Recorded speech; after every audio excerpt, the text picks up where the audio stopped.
So today's question is, where did everything come from? Like all of space, like where did it come from?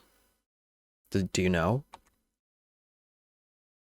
Some people think that where the Earth is right now, which is in the solar system orbiting the sun, is actually the universe. But that's absolutely not the case. So what I want to do is I want to go through what the universe even is before we establish where it came from. So if you think of Earth, right? This is where we live right now. So Earth is a planet. We know this. And Earth orbits the sun. The sun is a star, right? So stars are really, really big, and they're giant, essentially nuclear bombs, and they give off light and heat that we need to survive. But the Earth is the planet, and it's orbiting the sun, and the sun is a star. Okay, so you with me so far? Now, the sun's really, really big. There's our planets orbiting the sun, right? So this is what the solar system is. Now, the problem with this is that people think this is the universe, but it's not. It's just one solar system in the universe. So we're going to remember, right? The Earth and the planets are orbiting the sun, and this is called the solar system. Now, in this picture, what you're looking at, this is a galaxy. So now a galaxy could be up to 100 billion stars with their own planets. So imagine 100 billion suns with their own planetary systems orbiting them. That's called a galaxy. This is one galaxy, okay? This is a very famous picture taken by the Hubble Space Telescope. I know it's a little blurry, but it doesn't matter for what we need to know.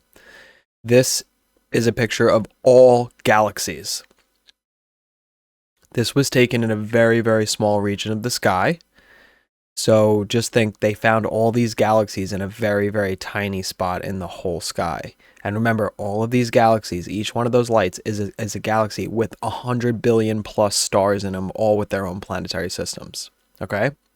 So now that we know there's lots of galaxies out there with lots of space and lots of matter, okay, now we kind of know what the universe is. The universe is all the space, literally the area that the galaxies exist in. Okay? We theorize that the origin of the universe, so all of space and everything in it, happened about 13.8 billion years ago in a rapid expansion event. So all of a sudden, poof, everything's basically starting to be here. So it just pretty much happened out of nowhere. So we kind of have ways that we determine this, though, that we know, and then, until these are proved wrong, we're going to say that this theory currently stands. It's called the Big Bang Theory, okay? So the first way that we figured this out, so what we do is we use a spectroscope, which is kind of like a telescope. You could think of it kind of like that, but it only analyzes the light coming from galaxies and stars. And basically, what we notice that the light is shifted towards the red end of the spectrum. So we call this redshifted, and essentially what that means is that the more redshifted it is in the spectroscope, the further it is away from us and the faster it's moving away from us. It's pretty crazy. So the light essentially is being stretched between Earth and that light source. So essentially, I found this little image to show you, but the target object is seen through some sort of telescope, and it breaks the light into like essentially the rainbow. And we can pretty much see that the light is shifted towards the red end of the electromagnetic spectrum. And we call that redshifting. This is important because as the wavelength shifts more red, the more and more red it is, that means that that galaxy is further and further away from us. And we also know that the further the galaxies are away from us, the faster they're moving away. So what this can tell us is that the universe is actually speeding up how fast it is expanding. So, which is pretty crazy. So just imagine like randomly, like in the beginning, the universe was only spreading out at 1 mile an hour, but now it's spreading out at 100 miles an hour. And in 10 more years, it's going to be spreading out at 1,000 miles an hour. It's just a little example. It's not actually the speeds. The speeds are faster than the speed of light, which is pretty crazy how fast it's expanding, but that's the idea, that it's speeding up over time. This is a picture of what the spectroscope might show. So the top is like the laboratory setting. Basically, those black lines are called absorption lines, and that shows what wavelengths of light are absorbed in that light. So that's kind of what we use to track. Think of it like a fingerprint. The bottom shows that the absorption lines all shifted towards the right, so towards the color red, which means that that galaxy, if we were to be looking at a specific galaxy, we could conclude that that galaxy is moving away from us. So why does redshift and blue shifting, by the way, is the opposite? Why does this suggest that the universe is expanding? So essentially, if the object is redshifted, or the galaxy is redshifted, it means that the wavelength of light is being stretched. If something's being stretched, it means it's being pulled apart. You could think of like stretching out like a slinky. The coils of the slinky separate, and this shows that that thing is moving away, right? So that's kind of how we determine that we're expanding. Now, the other thing that we detect is a faint signal called cosmic microwave background radiation. Think of it like the energy from the Big Bang itself.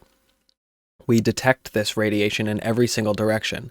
And initially, the universe was pretty hot, but over time, it's been cooling down and expanding.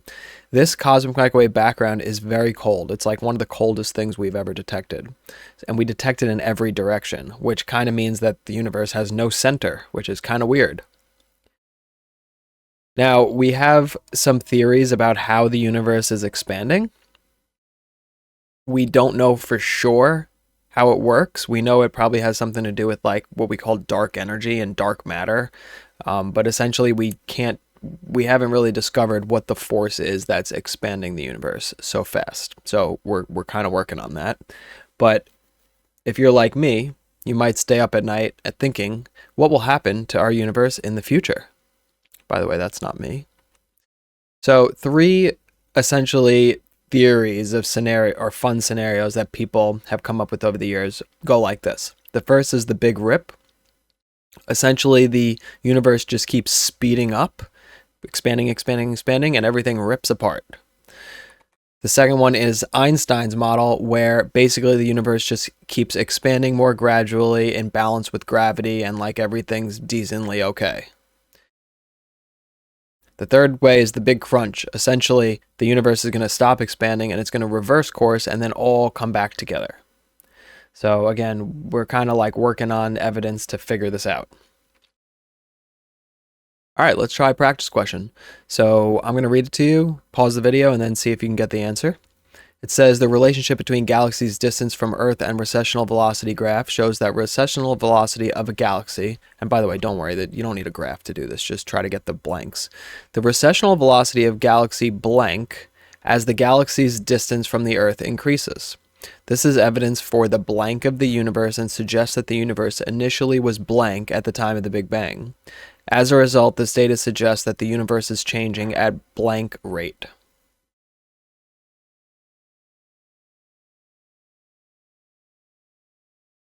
All right, well, the first blank, we said the further away the galaxy is, the faster it's going. So that should be increases proportionally. Then this is evidence for the expansion of the universe, which means it was initially contracted or compacted. And then the universe is changing at an accelerated rate. So it's getting faster and faster. So you should have picked, hopefully, choice 1 on that question. Let's try another one. Which explanation about the cosmic microwave background radiation provides evidence for the Big Bang theory? Take a second.